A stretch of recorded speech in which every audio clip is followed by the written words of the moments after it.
For more on the ongoing challenge to constitutional guardrails and the United States' position on the global stage, we turn to the analysis of Brooks and Capehart. That is New York Times columnist David Brooks and Jonathan Capehart, associate editor for The Washington Post. Great to see you both. Jonathan, kick us off here and let's start overseas. We saw the first major international summit since Mr. Trump returned to office, in which the Secretary of Defense reversed U.S. policy on Ukraine before walking it back. We saw Vice President Vance scolding our European allies. And this is the same week that President Trump announced potential reciprocal tariffs on both our adversaries and our allies. When you put all of this together, what does this say to you about America's place in the world right now? It says to me that America's place is shaky. I think from the eyes of allies, America can no longer be depended on. That America, they saw what America was like under Trump the first term. Trump in the second term is Trump 1, but on steroids in the way he is operating around the world. And so I think for Europeans, especially at the Munich Security Conference, you know, the global order that we have lived under for more than 70 years, the United States was an architect of it. And the United States has been a guarantor of it.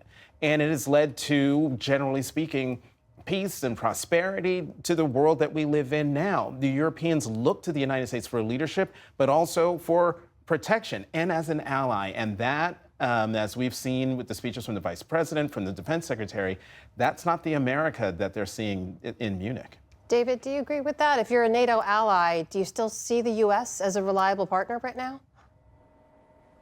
Pseudo-reliable. Well, when you have Pete Hegseth negotiating and giving away the American and Western position or the Ukrainian position before you even sit down with Vladimir Putin, that's not even ideology, that's just incompetence. And so if you're a European, you would be alarmed at that.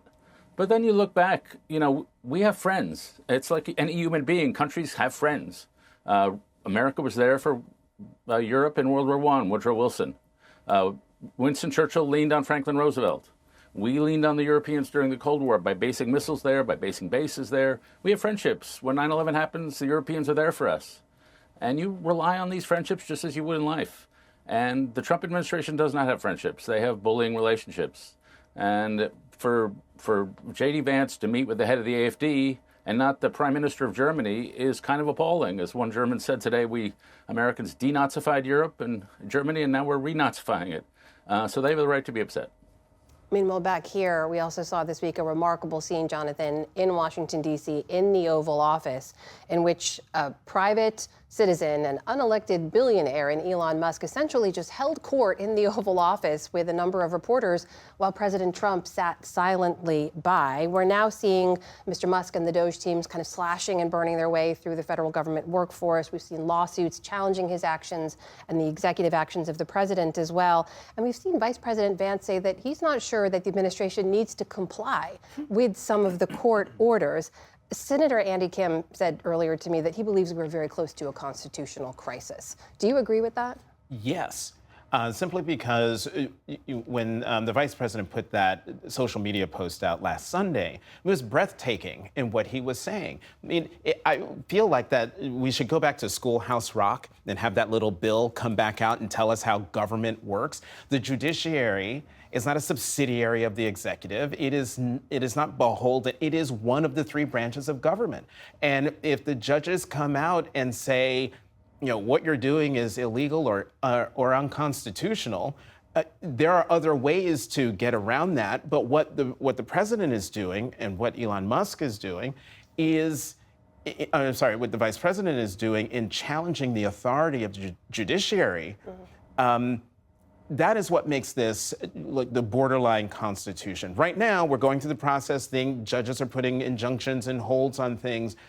But what happens if there's a definitive ruling and Trump just decides, I don't care? Then we will be in a crisis. But right now, we are edging there very quickly, I think. David, what do you make of that? Yeah, I think edging there. I think the Supreme Court will rule pretty heavily against a lot of these Trump things. If Trump defies the court, then we're in a crisis. Now, I wouldn't call it a crisis. I'd call it an institution of state failure.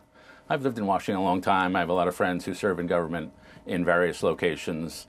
And some of them serve in national security, and they think about nuclear code. Some of them serve fighting sex trafficking. Some of them try to boost democracy in Africa. Some of them do biomedical research. And I can't tell you how many conversations I've over the last week of people who are traumatized, who describe a reign of terror in their agencies. But not only that, a reign of incompetence. If you're around the nuclear codes, you take this stuff so seriously. And then you got a bunch of 23-year-old kids from Harvard coming in there, and nobody knows what information they have access to. Nobody knows what their background checks is. And so basically you see the sacred values of trying to be a good civil servant, you see that trampled. And you see that trampled. And so to me, what's going on is not so much, it's an institutional failure. If you care about the future of government, you want a government that'll get you food stamps or renew your passport.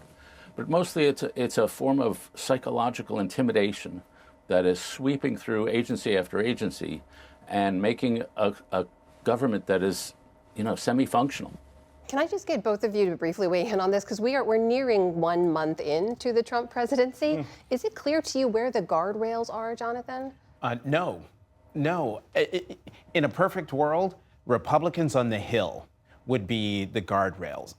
They would do things like, I don't know, maybe not approve some of these unqualified people to the cabinet, but they haven't done it. And in the case of Speaker Johnson, he's not a guardrail, he's an enabler. He's a true believer. And so without that resistance from one of the branches of government, the executive is running roughshod.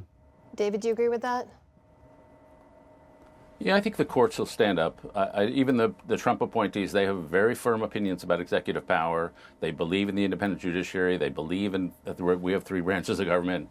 I think that those guardrails will be there. What I object to is Donald Trump was elected mostly by working class people who have real problems. They have health disparities with the rest of us. They have educational disparities. They have workplace. They live in communities where the social capital is low.